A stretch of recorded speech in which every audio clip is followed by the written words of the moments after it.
حضور جب کوئی ایسی بات بیان کرتے تھے جس پر لوگ تعجب کرتے تھے کہ ایسا بھی ہو سکتا ہے، تو حضور فرماتے تھے کہ میرا بھی اس پر ایمان ہے اور ابو بکر و عمر کا بھی اس پر ایمان ہے۔ حالانکہ انہوں نے بھی ان سے، وہ بھی مجمع میں ہی بیٹھے ہوتے تھے، لیکن حضور کو ان کے ایمان کی چونکہ پتہ تھا۔ روایت آتی ہے، حدیث ابو ہریرہ رضی اللہ تعالیٰ عنہ فرماتے ہیں کہ حضور نے فجر کی نماز پڑھائی، پھر لوگوں کی طرف متوجہ ہوئے تو دیکھا کہ ایک شخص گائے کو لے کر جا رہا، کہا کہ یعنی خواب کسی نے دیکھا کہ فرمایا کہ ایک شخص گائے لے کر جا رہا ہے، تو اس پر وہ سوار ہو گیا اور اس نے اس گائے کو مارا تاکہ تیز چلے گائے۔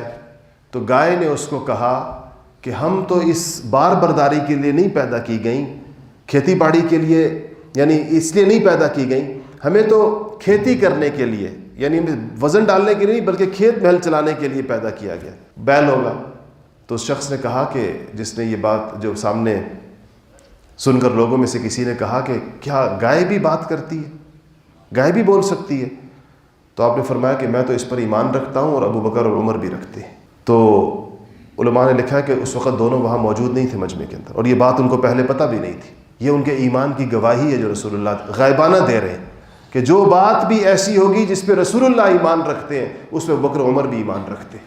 اسی طرح پھر آپ نے فرمایا کہ ایک شخص اپنی بکریاں لے کے جا رہا تھا، اتنے میں ایک بھیڑیا آ کر حملہ آور ہوا اور ایک بکری اٹھا کر لے گیا اس میں سے۔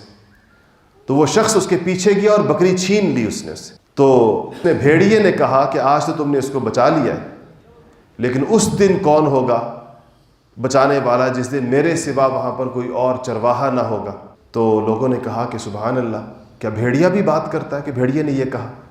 تو حضور نے فرمایا کہ میں اس پر ایمان رکھتا ہوں اور ابو بکر اور عمر بھی اس پر ایمان رکھتے ہیں۔ یہ اصل میں نبی کریم صلی اللہ علیہ وسلم کی جانب سے ایمان کی گواہی ہے، اس بات کا اعتماد ہے کہ جس چیز پر میں یقین لاتا ہوں یہ ابو بکر و عمر بھی اس پر ایمان یقین لاتے ہیں۔